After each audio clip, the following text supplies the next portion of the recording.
बिस्मिल्लाहिर्रहमानिर्रहीम।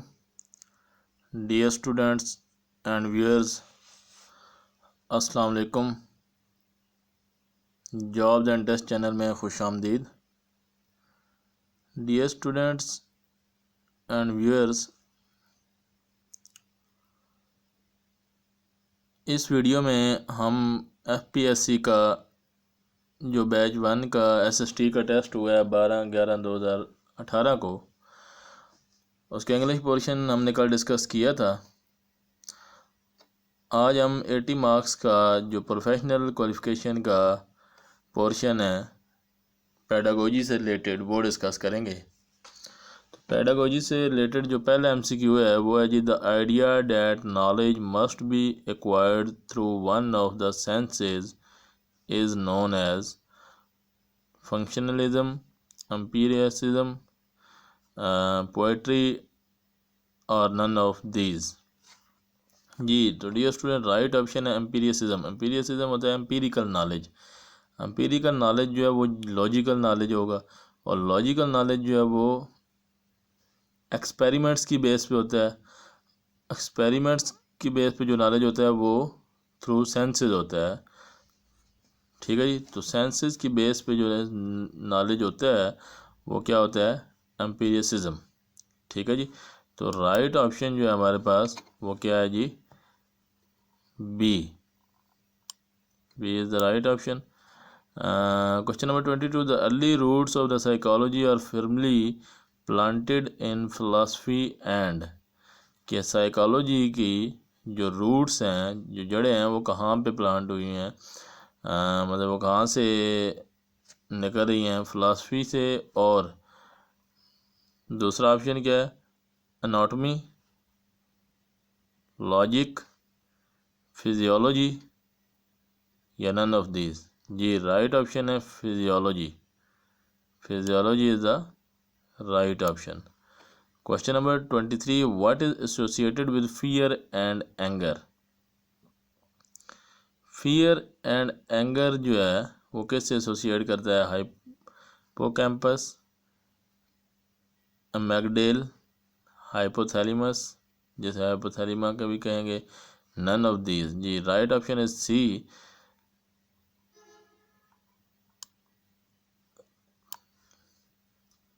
जी, फियर और एंगर जो है वो हाइपोथैलेमस से एसोसिएट करता है, तो C is the right option.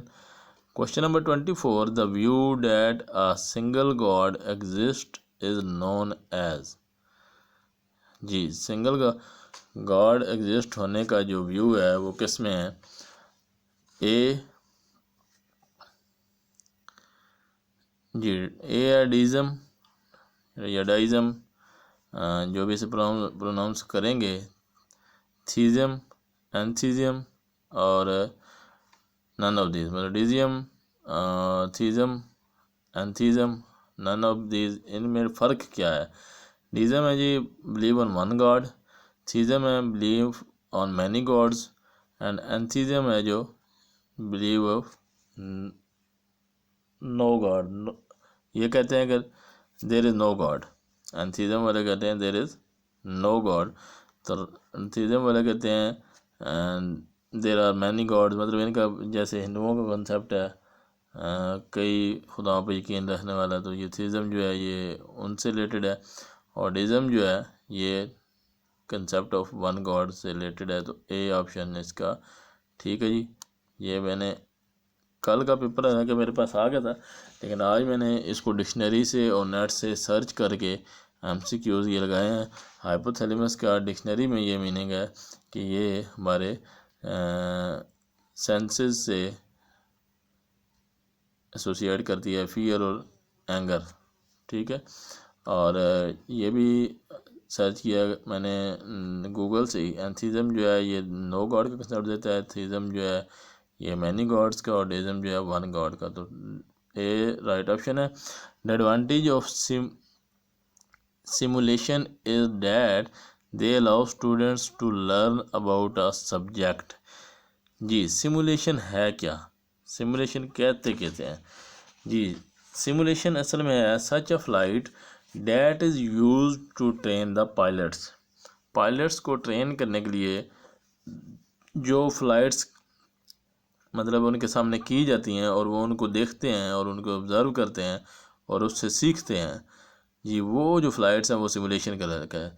तो वो जो फ़्लाइट्स देख रहे होते हैं वीडियो की शक्ल में भी या लाइव भी, तो वो वहाँ से कॉपी कर रहे होते हैं अपने साथ वाले पायलट्स जो उनके कुलीग होते हैं जो उड़ा रहे होते हैं जो पुराने पायलट्स होते हैं और जो यंग पायलट्स होते हैं वो उन्हें कॉपी कर रहे होते हैं। तो इसका मतलब है यहाँ पे सिमुलेशन में क्या हुआ, they allow students to learn about subject. इसमें हम सब्जेक्ट के बारे में सीखते हैं कैसे, from the inside, from the help of peers, from outside या नन ऑफ दिस। जी, from the help of peers, अपने दोस्तों की मदद से, अपने साथियों की मदद से। तो यह पायलट जो हैं वो अपने साथियों को जहाज़ उड़ाते हुए फ्लाइट करते हुए देखते हैं और उनको कॉपी करके वो सीखते हैं। तो B is the right option. Question number 26, the growth potential of healthy peoples, ये हेल्थ पीपल नहीं है, हेल्दी पीपल है, वाज एम्फेसाइज्ड बाय। जी, ये स्टेटमेंट बिल्कुल नेट से हूबहू उठाई गई है एक साइड से, इसको मैंने सर्च किया तो ये स्टेटमेंट मिली मुझे। तो वहाँ पे हेल्दी पीपल लिखा हुआ था, the growth potential of healthy people was emphasised by cognitive neuroscience, structuralism, humanistic psychology या नन ऑफ दिस। जी, राइट ऑप्शन जो है वो सी है, humanistic psychology is the right option. Question number 27, the early roots of psychology are firmly planted in physiology and. जी dear student, ये बिल्कुल opposite है क्वेश्चन नंबर 22 का। वहाँ पे फ़िलासफ़ी लिखा हुआ था और दूसरा ऑप्शन फिजियोलॉजी नहीं था। अब यहाँ पे फिजियोलॉजी लिखा हुआ है तो दूसरा ऑप्शन ऑब्वियस बात है फ़िलासफ़ी होगा। कॉमन सेंस से भी क्वेश्चन अटैम्प्ट हो जाते हैं, तो फ़िलासफ़ी इसका राइट ऑप्शन है। Question number 28, students who are hyper active are most often medicated using. जी, हाइपर एक्टिव क्या चीज़ है? हाइपर एक्टिव होता है जी जो ज़्यादा ही आप समझ लें कि नर्वस हो जाएं किसी खौफ की वजह से। मतलब ये जो हमारे पास आगे लिखा हुआ ना विटामिन और उसके बाद ट्रैंकुलाइज़र, सिमुलेंट्स और नन ऑफ दीज। थोड़ा धुंधला लिखा हुआ है इसलिए पढ़ने में इशू हो रहा है। Vitamin, tranquillisers, stimulants and none of these. तो ट्रैंकुलाइज़र जो होता है जी ये एक ड्रग है, drug for fear, anxiety, tension and disturbance of mind. जो हाइपर एक्टिव स्टूडेंट्स होते हैं वो मतलब क्लास में जो ज़्यादा डिस्टर्बेंस क्रिएट करते हैं, टेंशन बनाते हैं, ठीक हो गया, उनकी मेडिकेशन के लिए ये ट्रैंकुलाइज़र यूज़ होता है। तो B is the right option.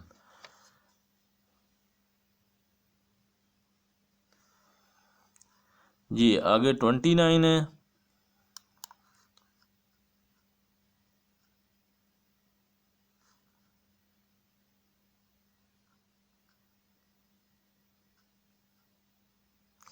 when a person must change to his existing position to respond to a new situation it is called। जी, स्टेटमेंट ये है कि when a person must change to his existing position, कि एक बच्चे के बारे में कंसेप्ट है किसी चीज़ के बारे में, मतलब उसने किसी छोटे से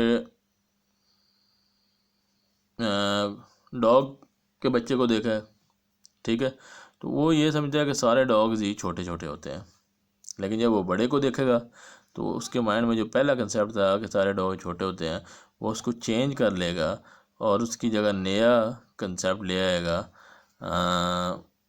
एग्जिस्टिंग कंसेप्ट को बदल देगा। तो इसको हम क्या कहते हैं? ठीक है जी, when a person must change its existing position to respond into a new situation. ठीक है, तो इसको हम क्या कहेंगे? लर्निंग, सॉल्यूशन या अकोमोडेशन। अकोमोडेशन होता है अकोमोडेट करना, किसी चीज़ को एडजस्ट करना, पहले वाले कंसेप्ट को चेंज करके उसकी जगह नए कंसेप्ट को एडजस्ट करना क्या कराएगा? अकोमोडेशन। तो राइट ऑप्शन जो है वो सी है, सी पे हम टिक कर देंगे जी।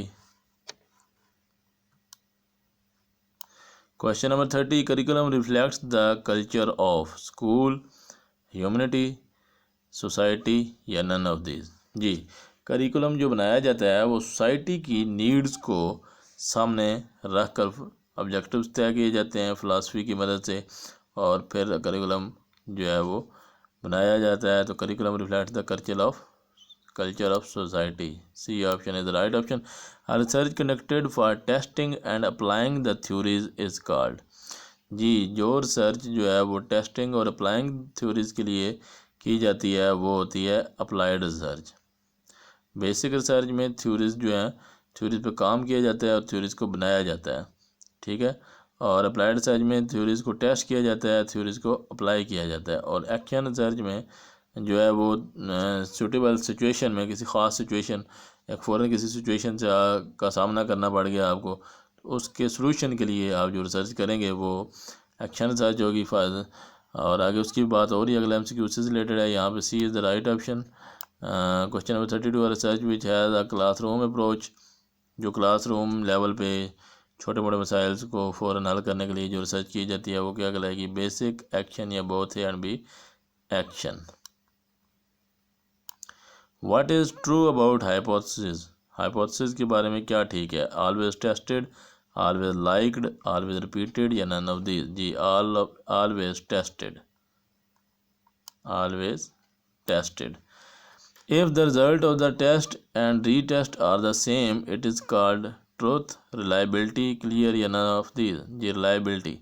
अगर कोई टेस्ट रिलायबल है, रिलायबिलिटी ये होती है कि अगर आप एक टेस्ट कंडक्ट कर रहे हैं, ठीक है, और जो रिज़ल्ट उस टेस्ट का आ रहा है आप दोबारा कंडक्ट करते हैं तो फिर भी वही रिज़ल्ट आता है, कोई थोड़ा बहुत डिफरेंस के साथ। तीसरी दफ़ा कंडक्ट करते हैं तो फिर वही आता है, तो इसका मतलब है वो एक रिलायबल टेस्ट है जो अपना रिज़ल्ट चेंज नहीं कर रहा, ठीक है। थोड़ी बहुत तो वेरिएशन होगी लेकिन ज़्यादा वेरिएशन ना हो। Dash is the process of selecting number of individuals for a study. Dash is the process of selecting number of individual for, आप कोई स्टडी करना चाहते हैं, कोई रिसर्च करना चाहते हैं, कोई काम करना चाहते हैं, तो आप कुछ इंडिविजुअल्स सेलेक्ट करके उस पर काम करते हैं। तो वो कुछ लोगों को या कुछ इंडिविजुअल्स को सिलेक्ट करना क्या कहलाता है? प्रोसीजर, सैम्पलिंग या वैरायटी। तो वो कहलाता है जी सैम्पलिंग। पॉपुलेशन में से एक सैंपल सेलेक्ट करने का जो मेथड होता है वो सैम्पलिंग कहलाता है। सैम्पलिंग कोई भी हो सकती है, रैंडम, कोई भी बंदा आप रैंडमली उठा लें, ग्रुप्स की शक्ल में उठा लें, ठीक है जी। ये सैम्पलिंग की 4-5 टाइप्स एक लेक्चर में डिस्कस हुई हैं, अगर क्लियर ना हो तो उधर से आप देख सकते हैं। रिसर्च से रिलेटेड एक ऑलरेडी लेक्चर अपलोड हुआ है। The secondary school teacher is directly responsible to. जी, ये एक स्टेटमेंट कन्फ्यूजिंग सी है। पहले पंजाब गवर्नमेंट में का जो था सिस्टम वो ईडीओज़ डीओज़ वाला था। उस वक्त ये होता था कि SST जो है वो ईडीओ को रिस्पॉन्सिबल होता था, ठीक हो गया जी। अब फिर सीओशिप वाला निज़ाम आया, तो सीओशिप निज़ाम में जब मतलब है ये नया सिस्टम आया, ईडीओज़ की जगह सीओज़ आ गए, तो अब जो SST है वो डीओ को रिस्पॉन्सिबल होता है, ठीक है जी। और यहाँ पे अगर ईडीओ होता, ठीक है, अब यहाँ पे तब भी ठीक था, डीओ है तब भी ठीक है, क्योंकि यहाँ पे मेंशन तो नहीं किया गया कि पहले क्या होता था या अब क्या होता है।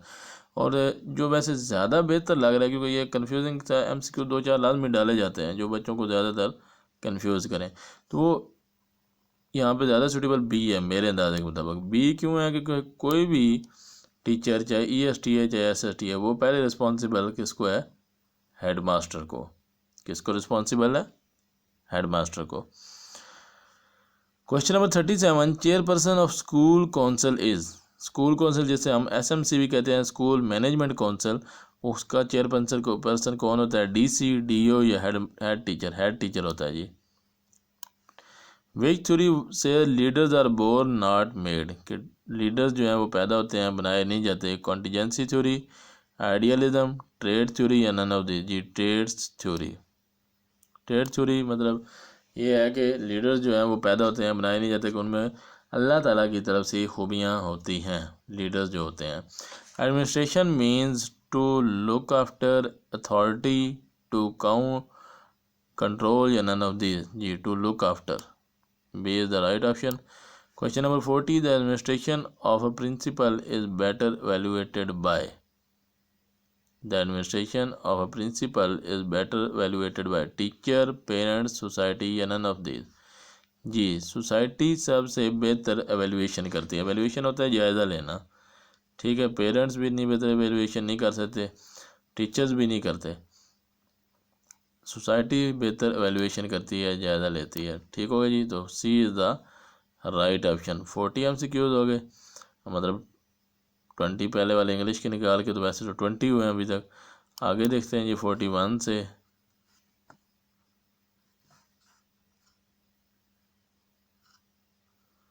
41 है जी, how transactional leadership motivates his subordinates, by reward and punishment, by reward, by punishment या नन ऑफ दिस।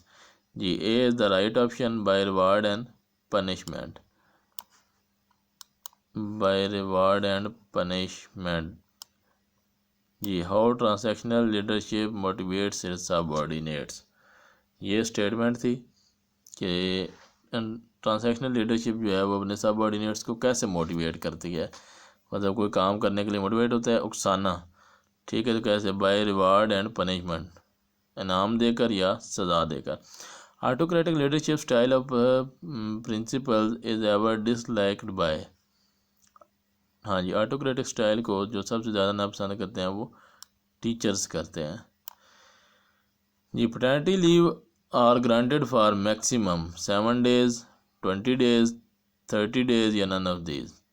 जी, पैटर्निटी लीव है क्या, जिस तरह मैटर्निटी लीव होती है इस तरह पैटर्निटी लीव होती है। मतलब अगर in case of delivery ladies को जो 3 माह की छुट्टी मिलती है, तो मेल को भी 7 दिन की लीव अलाउ की गई है। ये नई पॉलिसी में, ये रिसेंटली ऐसा हुआ है 4 सालों से।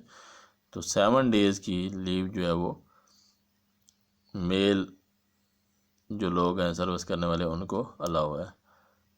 ए is the right option. How many teachers a principal can effectively direct.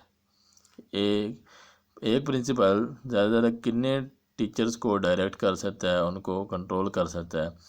Line authority, span of control, power या none of this. Span of control होता है जी, आप कितने लोगों को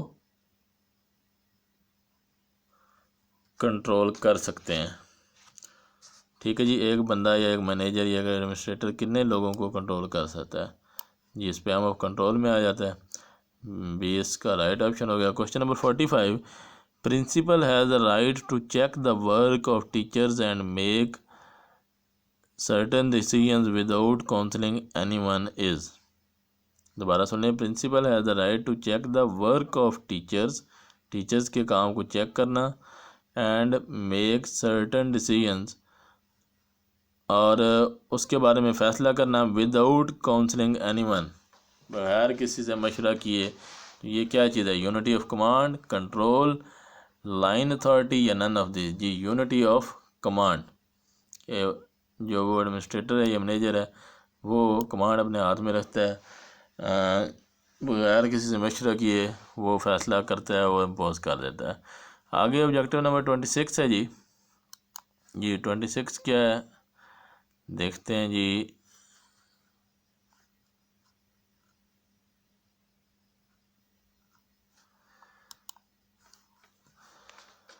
द रूल्स फॉर,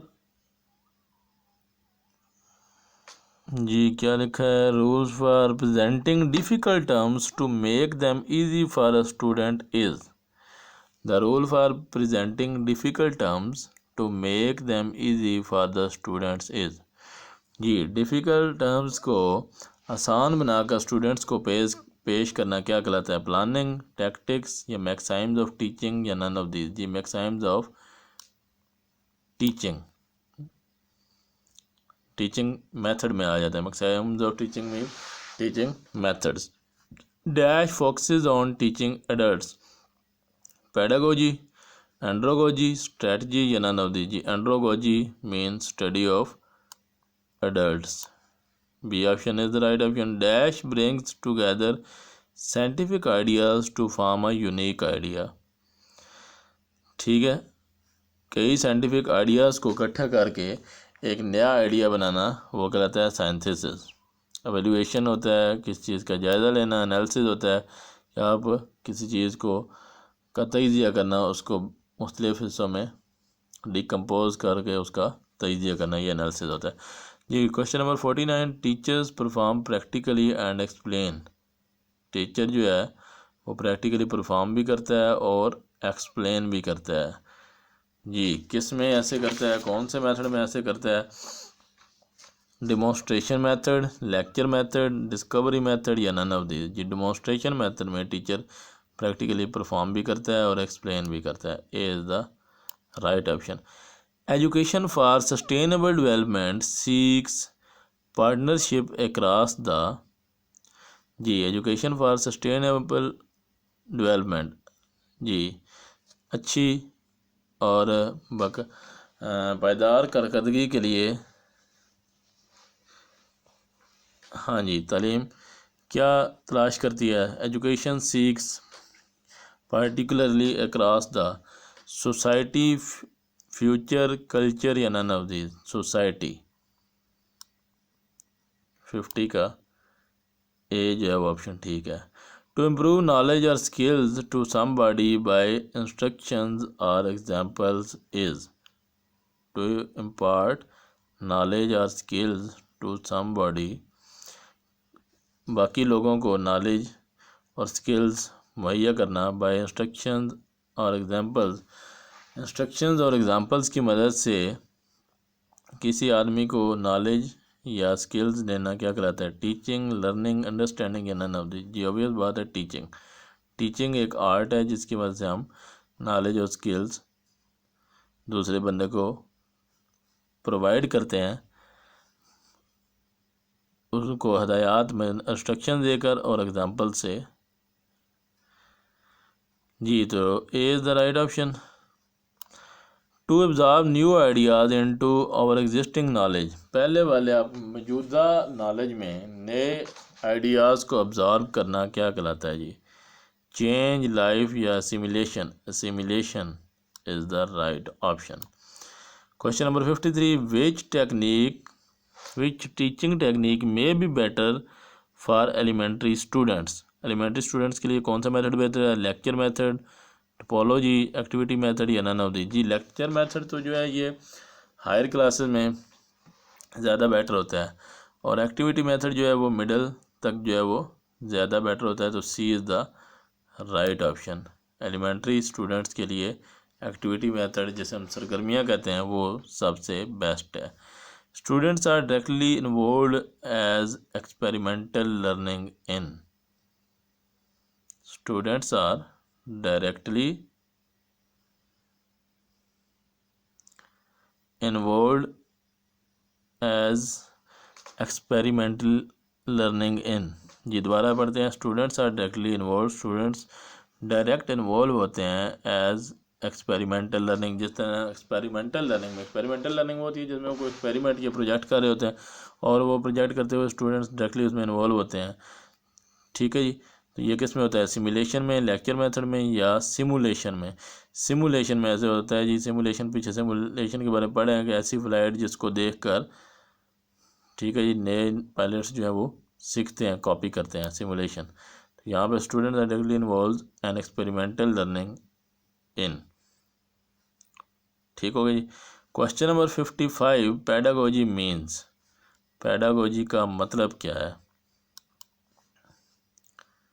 55 है जी। पैडागोजी का मतलब क्या है? आगे मीनिंग लिखे हैं, फ्लो, राइडिंग, डाइविंग या नन ऑफ दिस जी। पैडागोजी का मतलब होता है टीचिंग प्रैक्टिस, टीचिंग मेथड्स या टीचिंग प्रैक्टिस।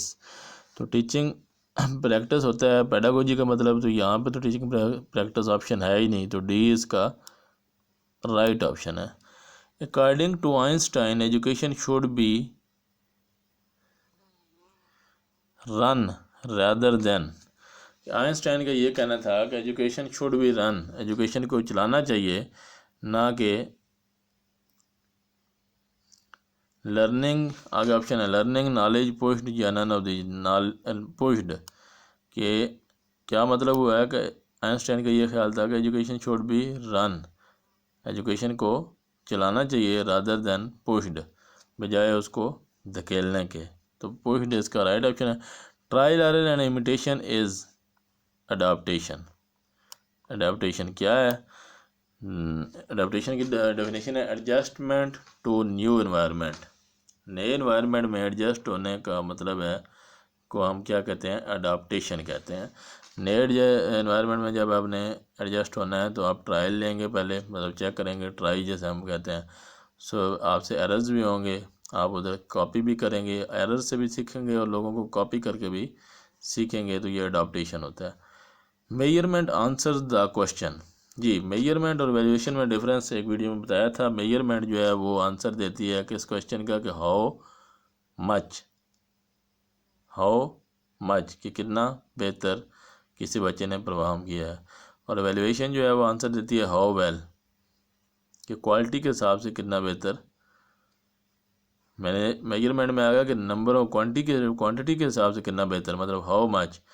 और वैल्यूएशन में क्वालिटी के हिसाब से कितना बेहतर परफॉर्म किया है, तो ये आएगा हाउ वेल। तो ये इसमें हाउ वेल नहीं ऑप्शन राइट है ही नहीं, और इसमें राइट ऑप्शन हाउ मच है वो नहीं है, तो यहाँ पे फिर दोनों का नन ऑफ दीज आएगा, डी ऑप्शन जो है। Which one of the following terms is most inclusive. Inclusive होता है कि इकट्ठा करना, जो सबको इकट्ठे किए हुए है। मेजरमेंट, टेस्टिंग, असेसमेंट या नन ऑफ दिस। जी, चौथी चीज़ जो है एवेल्यूएशन है, जो कि नहीं लिखी, और वही हमारा राइट ऑप्शन था। एवेल्यूएशन क्या होती है? एवेल्यूएशन, उसके बाद असेसमेंट, टेस्टिंग और मेजरमेंट में एक ख़ास रिलेशन होता है। क्या होता है कि एवेल्यूएशन बेस्ड ऑन असेसमेंट, कि एवेल्यूएशन जो है वो असेसमेंट पे बेस करती है। मतलब असेसमेंट की वजह से हमने जो डाटा इकट्ठा किया है उसके ऊपर होमवर्क करके तो एवेल्यूएशन की जाती है। तो evaluation based on assessment and assessment includes measurement, और असेसमेंट में हम मेजरमेंट का सहारा लेते हैं, ठीक है।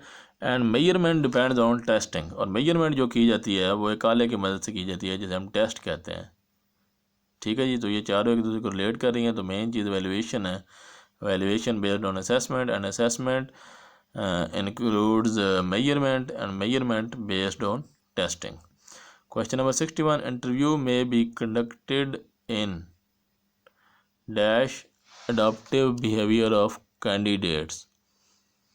इंटरव्यू क्यों कंडक्ट किए जाते हैं? To dash adaptive behavior of candidates का अडेप्टिव बिहेवियर तक एक्सेस पाने के लिए। वेरीफाई, एक्सेस, कैलकुलेट या नन ऑफ दिस एक्सेस, ठीक है जी।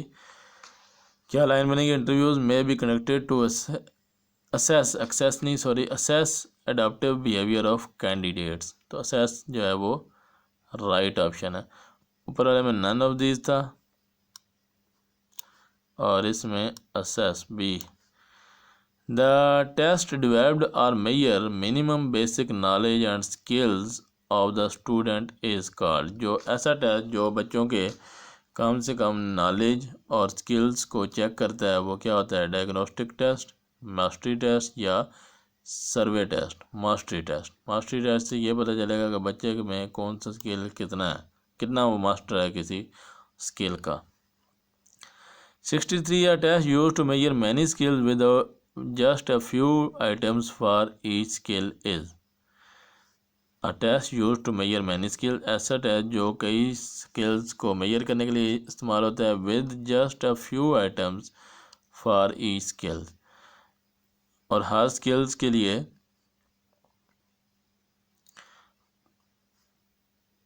दोबारा पढ़ते हैं। A test used to measure many skills with just a few items of each skills। हाँ जी, हर स्किल्स के कुछ आइटम्स को, कुछ चीज़ों को इस्तेमाल करते हुए सारे स्किल्स को मेजर करना क्या कहलाता है? स्टैंडर्ड टेस्ट, सर्वे या डायग्नोस्टिक टेस्ट या none of this. Standard test, standard test जो है वो टीचर मेड टेस्ट नहीं होते हैं बल्कि एक इंटरनेशनल या नेशनल लेवल के होते हैं, जैसे गैट हो गया, एम कैट, ई कैट, ठीक है। तो इन टेस्ट की मदद से हम स्टूडेंट्स के मैक्सिमम स्किल्स का अंदाज़ा लगा सकते हैं। Which of the following has good objectivity of marking. जी, ऑब्जेक्टिविटी ऑफ मार्किंग, MCQs की जी ऑब्जेक्टिविटी सबसे बेहतर होती है। अब इशू ये है कि ऑब्जेक्टिविटी है क्या, तो मैं आपको ऑब्जेक्टिविटी के बारे में भी आगाह करता जाऊँ बेहतर है, क्योंकि एक होता है रिलायबिलिटी के बारे में पीछे बात हो चुकी है कि रिलायबिलिटी होता है हमारे पास कि अगर आपने टेस्ट एक कंडक्ट कराया है 2 दफ़ा और दोनों का रिज़ल्ट जो है वो तकरीबन सेम आ रहा है, कोई ज़्यादा डिफरेंस नहीं आ रहा, तो वो होता है रिलायबल टेस्ट। ठीक है जी। और एक होता है वैलिडिटी ये होता है कि आपने टेस्ट बनाया है किसी मकसद के लिए कि हम इस टेस्ट की मदद से बच्चों का ये स्किल चेक करेंगे। ठीक है जी। तो अगर आप वो स्किल चेक करने में कामयाब हो जाते हैं तो इसका मतलब है वो वैलिड टेस्ट है, जिस मकसद के लिए बनाया है वो मकसद कामयाब हो गया। और ऑब्जेक्टिविटी क्या है,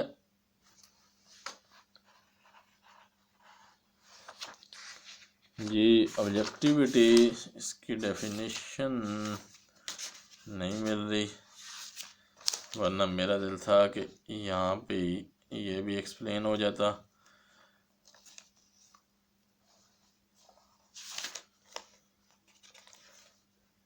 जी ऑब्जेक्टिविटी होता है जी the personality of the scorers does not affect the scoring of the test.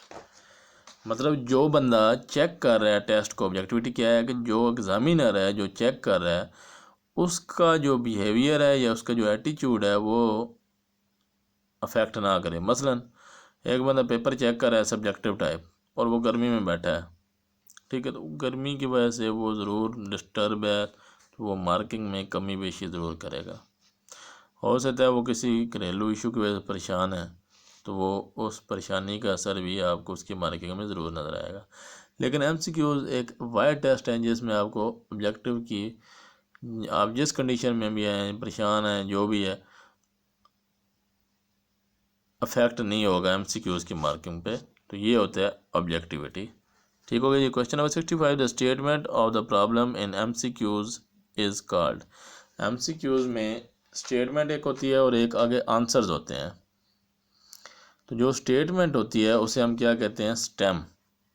उसे हम क्या कहते हैं, स्टेम। ठीक हो गया जी। और आगे जो ऑप्शन होते हैं 4 या 5 जितने भी, उसमें से जो राइट आंसर नहीं होता उसे हम डिस्ट्रैक्टर्स कहते हैं।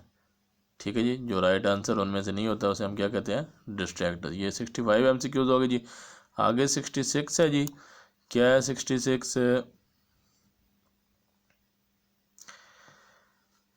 इन MCQs the stem of items should be. MCQs में स्टेम कैसी होनी चाहिए, शॉर्ट, मीनिंगफुल, अट्रैक्टिव या नन ऑफ दीज। जी मीनिंगफुल होनी चाहिए, लॉन्ग भी हो जाए लेकिन मीनिंगफुल ज़रूर हो, मतलब उसको पढ़ के वाज़ा मतलब पता चल जाए ताकि आप सही आंसर दे सकें। अगर स्टेटमेंट कन्फ्यूज सी है तो आप बच्चों से सही रिजल्ट नहीं ले सकेंगे, बच्चे उसका सही आंसर नहीं दे पाएंगे। Question number 67, two students A and B appeared in test, they achieved 25 and 75 marks respectively, what is percentile for A?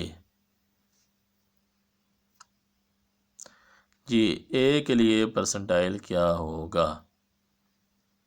ठीक है जी। तो परसेंटाइल की डेफिनेशन क्या है, परसेंटाइल होता है वो स्कोर जिसके नीचे ज़्यादा तलबा आते हों, वो स्कोर जिसके नीचे ज़्यादा तलबा आते हों।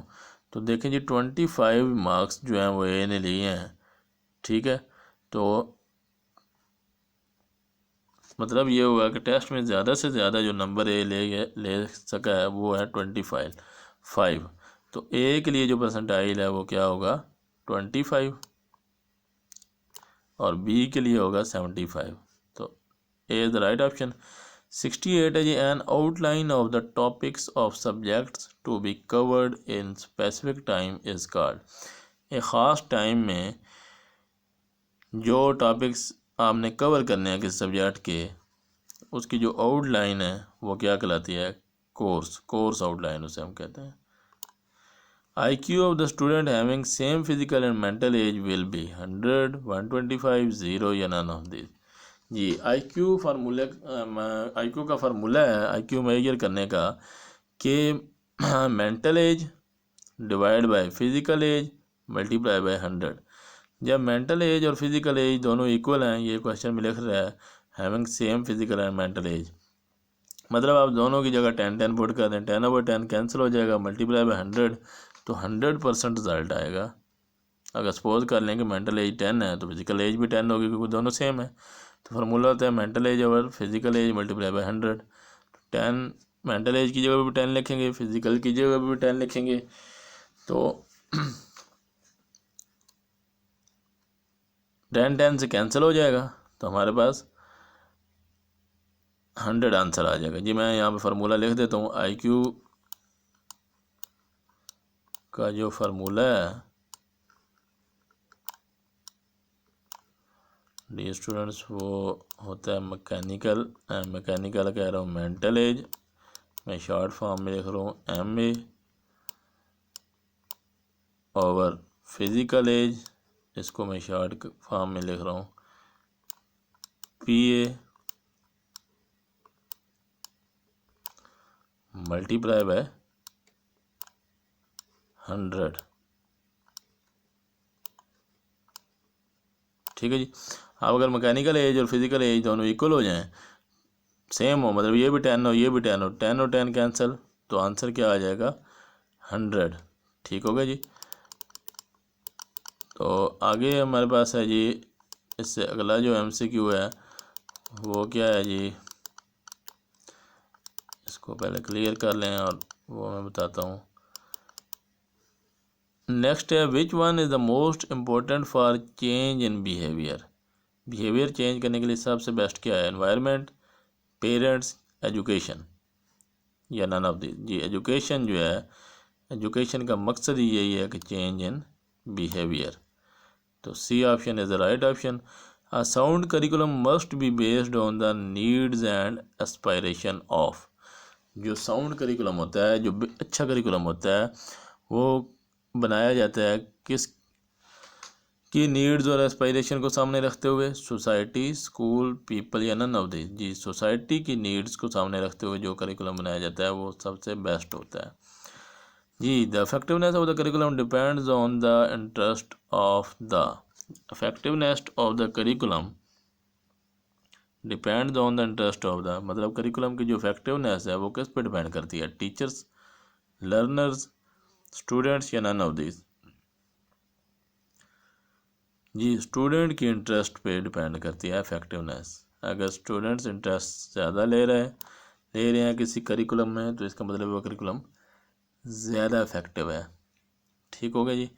अगर कोई बच्चे ज़्यादा सीख रहे हैं और उनमें ज़्यादा उनके बिहेवियर में तब्दीली आ रही है, माशरे में बच्चों का उठना बैठना इम्प्रूव हो रहा है, तो इसका मतलब ये है कि उनके बिहेवियर में तब्दीली आ रही है, तो वो करिकुलम इफेक्टिव है। Curriculum can not be built without biology, zoology, mathematics या नन ऑफ दिस। जी डी स्टूडेंट्स का राइट ऑप्शन है नन ऑफ दिस, क्योंकि करिकुलम को बिल्ड करने के लिए ना बायोलॉजी की ज़रूरत है, ना जोलॉजी की, ना मैथमेटिक्स की, बल्कि फ़िलासफ़ी जो है वो ऑब्जेक्टिव्स तय करती है, और फिलासफ़ी की बेस पे जो ऑब्जेक्टिव तय किए जाते हैं उनको मद्देनज़र रखते हुए करिकुलम बनाया जाता है। ठीक है, curriculum can not be built without, इन तीनों के बगैर करिकुलम नहीं बनता। किस, मतलब जोलॉजी के बगैर नहीं बनता, या मैथमेटिक्स के बगैर नहीं बनता, या बायोलॉजी के बगैर करिकुलम नहीं बनता, इन तीनों के बगैर नहीं बनता जी। फ़िलासफ़ी के बगैर हम कह देते हैं करिकुलम नहीं बिल्ड होता, तो इसका राइट ऑप्शन जो है वो नन ऑफ दीज है। जी 73 के बाद 74 है जी। 74 क्या है, ये पेज थोड़ा धुंधला है काफ़ी ज़्यादा, लेकिन मैं इसको एक्सप्लेन करूँगा जो समझ में आ रहा है। The most important person in the curriculum implementation process is.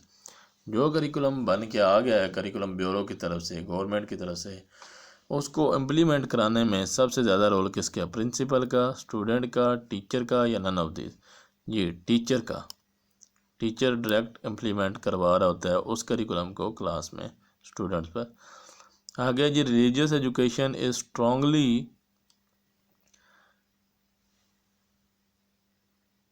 Advocated by. जी रिलीजियस एजुकेशन जो है उसकी सबसे ज़्यादा उसके मतलब है हक में वोट किसने दिया है, या सबसे ज़्यादा किसने पसंद किया है, प्रैग्मेटिस्ट ने या आइडियलिस्ट ने या रियलिस्ट ने या नन ऑफ दिस। जी आइडियलिस्ट जो हैं वो रिलीजियस एजुकेशन को ज़्यादा पसंद करते हैं। तो second option is the right option. Who related the who raise the slogan back to nature. ये स्लोगन किन लोगों ने उठाया था, back to nature, realism, pragmatism, naturalism या none of the. Naturalism. Naturalism के हामियों का कहना था कि बैक टू नेचर, नेचर की तरफ वापस हो जाओ, जो नेचुरल चीज़ों पे मतलब है उन्होंने ज़्यादा जोर दिया। Which branch of philosophy deals with the knowledge and method its methodology. जी एपिस्टेमोलॉजी। फिलासफी की 3 ब्रांचेज हैं, ऑन्टोलॉजी, एक्जियोलॉजी और एपिस्टेमोलॉजी। तो एपिस्टेमोलॉजी जो है ये नॉलेज से डील कर दिया, तो C is the right option. Which among the following does not fit into the scheme of educational goals of the idealist. Idealist के जो एजुकेशनल गोल्स हैं उसमें इनमें से कौन सी चीज़ फिट नहीं होती। Beauty, moral values, care of body या नन ऑफ दीज।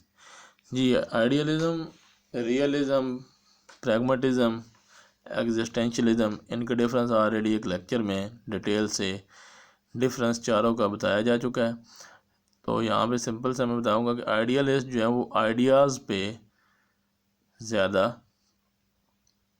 यकीन रखते हैं। ठीक है, आइडियाज़ को कहते हैं कि ये रियल है, ट्रुथ इज़ रियल, उनका कहना है। ठीक है, तो मॉरल वैल्यूज़ ये एक सच्चाई है, ब्यूटी भी एक सच्चाई है, तो वो कहते हैं कि यही सब कुछ है। केयर ऑफ बॉडी, बॉडी को मतलब मटेरियल चीज़ों को वो रियल नहीं मानते। रियलिज्म में मटेरियल चीज़ों को रियलिज्म में जो है वो रियल माना जाता है। तो केयर ऑफ बॉडी जो है वो आइडियलिज्म में नहीं आएगी, बाकी दोनों मॉरल वैल्यूज़ भी आ जाएंगी और ब्यूटी भी। ये केयर ऑफ बॉडी जो है ये रियलिज्म में आती है, तो C is the right option. What is called education required नहीं, what is called education acquired without any fixed period and place. जी एक फिक्स्ड पीरियड में और एक फिक्स्ड प्लेस पर गए बगैर जो आप एजुकेशन हासिल करते हैं वो क्या कहलाती है।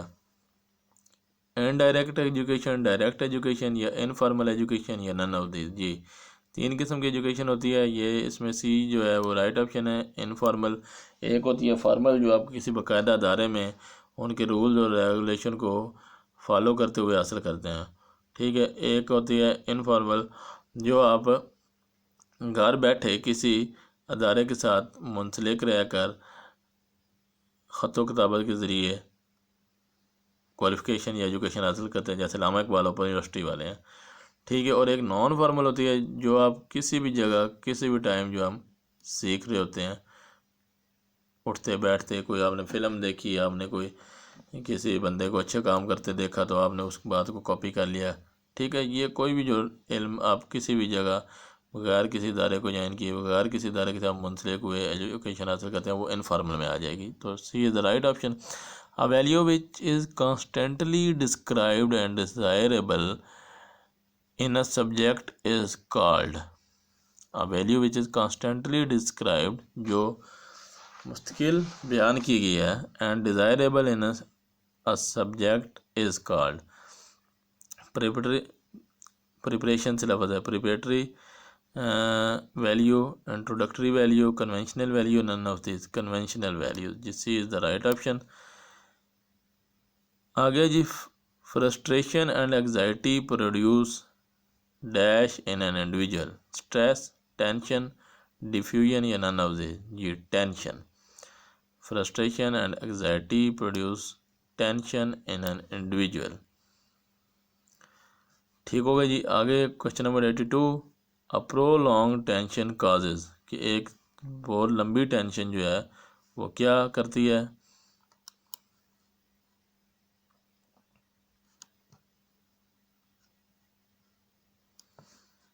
अ प्रोलॉन्ग टेंशन काजेज, बहुत लंबी टेंशन की वजह से क्या होता है, फीवर, बुखार हो जाता है, स्ट्रेन, स्ट्रेस या नन ऑफ दिस। जी स्ट्रेस, दबाव का शिकार हो जाता है बंदा, क्या हो जाता है जी, दबाव का शिकार हो जाता है।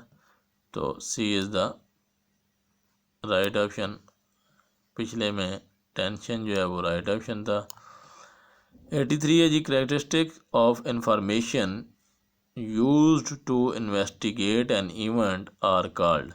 जब आप किसी इवेंट को, किसी वाक्य को इन्वेस्टिगेट कर रहे होते हैं तो आप जो इन्फॉर्मेशन इकट्ठी कर रहे होते हैं वो किस किस्म की होनी चाहिए, एट्रीब्यूट्स, क्वालिटी, ट्रेड्स या नन ऑफ दिस। जी क्वालिटी। आप जो इन्फॉर्मेशन इकट्ठी कर रहे हैं वो ये नहीं कि आप ज़्यादा से ज़्यादा इकट्ठी इन्फॉर्मेशन कर लें, क्वांटिटी को नहीं देखना कि कितनी ज़्यादा आपने इन्फॉर्मेशन इकट्ठी की है, क्वालिटी को देखना है कि उस केस से रिलेटेड आपने कितनी इन्फॉर्मेशन, उस इवेंट से रिलेटेड कितनी इन्फॉर्मेशन आपने इकट्ठी की है। तो B is the right option. Career may be defined as a dash that involve the sequence of work. जी करियर क्या होता है, करियर अपॉर्चुनिटीज़ जिसे हम कहते हैं, जॉब अपॉर्चुनिटीज़ को भी कहते हैं। Career may be defined as a job that involve sequence of work. ठीक है जी, job is the right option. C, job scheduling is normally conducted on. Job scheduling होता है कि जॉब की तलाश करना, और ये नॉर्मली कब होती है, P light, receiving a degree, both A and B, none of this. जी रिसीविंग अ डिग्री, डिग्री हासिल करने के बाद आप जॉब की तलाश में निकल पड़ते हैं। The sum of knowledge,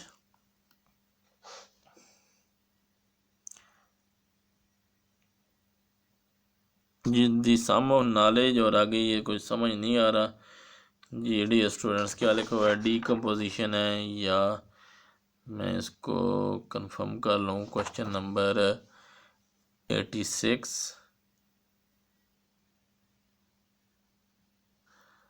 ji clear नहीं हो रहा। Sum of knowledge, decomposition and expertise of the people in an organization is known as। परल जो समझ आई है उसके मुताबिक हम देखते हैं, द सम ऑफ नॉलेज और decomposition and expertise of the people in an organization is known as।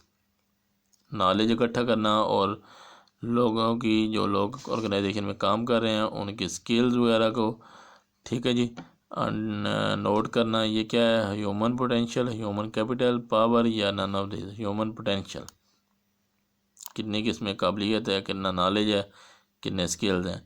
The achievement gain during the career is, career के दौरान आपने जो जो अचीवमेंट्स हासिल की होती हैं, ठीक है, वो क्या कहलाती है, सक्सेस, अकम्पलिशमेंट, अवार्ड या नन ऑफ दिस। सक्सेस, कामयाबी।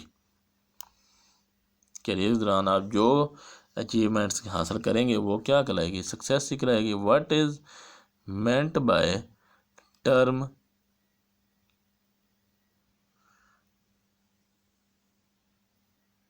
मेरिटोक्रेसी, जैसे ब्यूरोक्रेसी होती है ऐसे मेरिटोक्रेसी, तो लफ्ज़ से ही जाहिर हो रहा है कि मेरिट की बात हो रही है। तो मेरिट की बात का मतलब कि यहाँ पे ए ऑप्शन है, people achieving via merit, fraud, nepotism, none of this. जी people achieving via merit, A is the right option.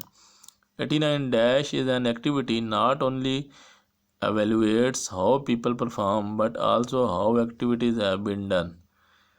ऐसी activity dash is an activity that only evaluate होता है जायज़ा लेना है, हाउ पीपल परफॉर्म, जो इस चीज़ का जायज़ा लेती है कि लोग कैसे परफॉर्म कर रहे हैं, बट आल्सो, और साथ साथ, how activities have been done, और कैसे एक्टिविटीज़ परफॉर्म हो रही हैं। ये क्या कहलाती है, प्लेसमेंट, ओरिएंटेशन, अप्रेजल या नन ऑफ दीज। जीडी स्टूडेंट्स, तो ये है orientation, B option. Question number 90 को देखते हैं जी, क्या है, a choice made between two or more alternative is called. जब आपके पास ज़्यादा अल्टरनेटिव्स हों, कई ऑप्शन हों, उसमें से एक राइट ऑप्शन को सिलेक्ट करना क्या कहलाता है, अजम्पशन, reporting, decision making, या none of the decision making. C is the right option. Dash improve the productive contribution of people. Productive contribution of peoples को इम्प्रूव कैसे किया जा सकता है, मतलब कंट्रीब्यूशन होता है किसी काम में जो लोग हिस्सा ले रहे होते हैं, तो किसी काम में जो लोग हिस्सा ले रहे होते हैं उनकी दिलचस्पी बढ़ाने का जो तरीका है क्या है, फिजियोलॉजी, लीडरशिप या पर्सनल मैनेजमेंट या none of the leadership. Leader का काम यही है कि अपने वर्कर्स को मोटिवेट करना अपने गोल्स को अचीव करने में। ठीक हो गया। Question number 92, the growth of organisational needs to be matched with the dash growth. The growth of organisational needs, किसी भी ऑर्गेनाइजेशन का बढ़ना जो है वो किस के साथ कंपेयर करता है, किस पे डिपेंड करता है, with the dash growth, with the individuals growth. Managerial से इंडिविजुअल ज़्यादा इंपॉर्टेंट है। अगर इंडिविजुअली हर बंदा स्किल्स रखता होगा, स्किलफुल होगा, महारत उसके पास ज़्यादा होगी, काम करने का एक्सपीरियंस ज़्यादा होगा, तो ऑब्वियस बात है ऑर्गेनाइजेशन की ग्रोथ भी ज़्यादा होगी। Next is position power of the principal is limited to. Position power होती है कि जो प्रिंसिपल के पास इख्तियारात हैं जिससे वो कोई भी डिसीजन कर सकता है, तो वो किस किस पे लिमिटेड होते हैं, टीचर्स और स्टूडेंट्स दोनों पे। टीचर पे भी उसके इख्तियारात हैं और स्टूडेंट्स पे भी। पोजीशन पावर की जिस पोजीशन पे वो है, जब तक वो आपके मतलब स्कूल का प्रिंसिपल है तो उसके आपके स्कूल के जो बच्चे हैं, टीचर और स्टूडेंट दोनों पे इख्तियार है। जब वो वहाँ से ट्रांसफ़र हो जाता है तो वो आप के ऊपर उसका इख्तियार नहीं रहता। तो both A and B is the right option. C मतलब राइट ऑप्शन है जिसमें बोथ ए एंड बी आ रहा है। 94, the discipline of educational management focuses on. Educational management में किस पे फोकस किया जाता है, मनी, मैन, टेक्नोलॉजी या नन ऑफ दिस। मैन और टेक्नोलॉजी करीब हैं, लेकिन मैं ज़्यादा बेटर टेक्नोलॉजी समझता हूँ क्योंकि टेक्नोलॉजी की मदद से हम ज़्यादा बेहतर परफॉर्म कर सकते हैं। ठीक है, जैसे अब रोबोट्स वगैरह ने काफ़ी, रोबोट भी टेक्नोलॉजी है ना, तो मैक्सिमम ऑफिस में रोबोट्स काम कर रहे हैं आदमियों की बजाय। ठीक है, तो मैन पावर से ज़्यादा टेक्नोलॉजी का यूज़ ज़्यादा है। Administrative decision making is assumed to be. Administrative जो डिसीजन मेकिंग होती है वो क्या होती है, क्रिएटिव, सर्टेन, रैशनल या नन ऑफ दिस। कैसी होनी चाहिए, क्रिएटिव होनी चाहिए, सर्टेन यकीनी होनी चाहिए, या रैशनल। रैशनल होता है मंतकी, लॉजिक की बेस पे, तो रैशनल होनी चाहिए। Which decision making rule tries to equally satisfy both the parties. ऐसा रूल जिसकी मदद से आप डिसीजन करते हैं तो दोनों पार्टीज जो हैं वो सेटिस्फाई रहती हैं, मुतमईन रहती हैं। वो कौन सा रूल है, win win approach, compromise, consensus या नन ऑफ दिस। जी विन विन अप्रोच ऐसी अप्रोच है, ऐसा तरीका है जिसकी मदद से दोनों पार्टीज जो है वो मुतमईन रहती हैं। Question number 97, the dash violates the unity of command concept. Unity of command पीछे बात हो चुकी है कि एक ही आदमी का सारा डिसीजन होगा बगैर वो किसी के साथ मशवरा किए अपना फैसला इम्पोज कर देगा, तो वो होता है ऑटोक्रेटिक स्टाइल में। तो इसके की जो वायोलेशन करता है वो डेमोक्रेसी करता है। डेमोक्रेसी इसके अगेंस्ट है। डेमोक्रेसी ये कहती है कि आप लोगों के साथ मशवरा करके शेयर करके आगे चलें, प्रॉब्लम्स को शेयर करके। तो A is the right option. The school headmaster operates the following administrative function except. School headmaster सारे काम करता है एडमिनिस्ट्रेशन के जो पोस्ट कार्प की मदद से फंक्शन बनते हैं, प्लानिंग, ऑर्गेनाइजिंग, उसके बाद POSDCORB, planning, organising, staffing, decision making, coordinating, reporting, budgeting. इनमें से एडमिनिस्ट्रेशन के इन स्टेप्स में से कौन सा फंक्शन जो है वो हेडमास्टर नहीं करता, कंट्रोलिंग करता है, कंट्रोल करता है पूरे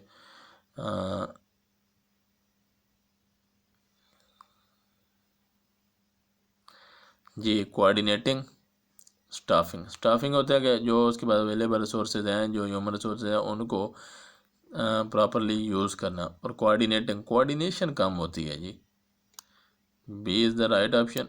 स्कूल हेड मास्टर जो अपने टीचर्स अपने स्टूडेंट के साथ कोऑर्डिनेशन होता है, तल्लुकात रखना, बातचीत करना, वो बहुत कम रखता है। अथॉरिटेटिव स्टाइल क्योंकि अपना के रखते हैं मोस्टली हेड मास्टर जो होते हैं, तो इसलिए वो कोऑर्डिनेशन कम रखते हैं जी। क्वेश्चन नंबर 99 जी। 99 में क्या है जी? Dash is a senior employee who sponsors and support the new employee. एक सीनियर एम्प्लॉय है जो अपने नए एम्प्लॉय को सपोर्ट भी करता है और स्पॉन्सर भी, उसकी मदद भी करता है। वो है कोच, रेफरी, मेंटोर या नन ऑफ दीज। मेंटोर होता है कि किसी बंदे को किसी प्रॉब्लम में, किसी परेशानी में उसकी मदद भी करना और उसको हौसला अफजाई उसकी करना। Last one is that work place conflicts may be resolve by the principal using. Work place conflict may be resolve by principal के बाद का जिस जगह पे कुछ लोग मिलकर काम करते होते हैं, उस जगह पे उनके कुछ आपस में अख्तलाफात, कोई लड़ाई झगड़े हो जाते हैं, तो उनको कैसे हल किया जाए। तो win win approach, punishment, do or die या नन ऑफ दिस जी। विन विन अप्रोच से ये होता है कि दोनों पार्टीज जो हैं वो मुतमिन रहती हैं और लड़ाई झगड़ा नहीं होता जी। डियर स्टूडेंट, ये था FPSC का बैच 1 का 2018 का टेस्ट, जो कि मोरखा 12/11/2018 को हुआ। उम्मीद है आप काफ़ी कुछ सीखेंगे। मैंने ये कल ही अपलोड कर देना था, लेकिन मैंने आज सारा दिन इस पर मेहनत की, नेट से आंसर वगैरह देखे, सर्च किया, कुछ बुक्स से कंसल्ट करके, और जो कहीं भी नहीं, 2-4 ऐसे MCQs भी थे कंफ्यूजिंग जिसका आंसर ना नेट से मिला ना बुक से, तो वो जो मेरी ज़्यादा कॉमन सेंस बात में समझ आ रहा था वो उसको मैंने ओके किया। मे बी वो ठीक ना हो, लेकिन 2-4 ही ऐसे हैं, मैक्सिमम आंसर ठीक होंगे इंशाल्लाह। दुआ में याद रखिएगा। शुक्रिया। खुदा हाफिज़।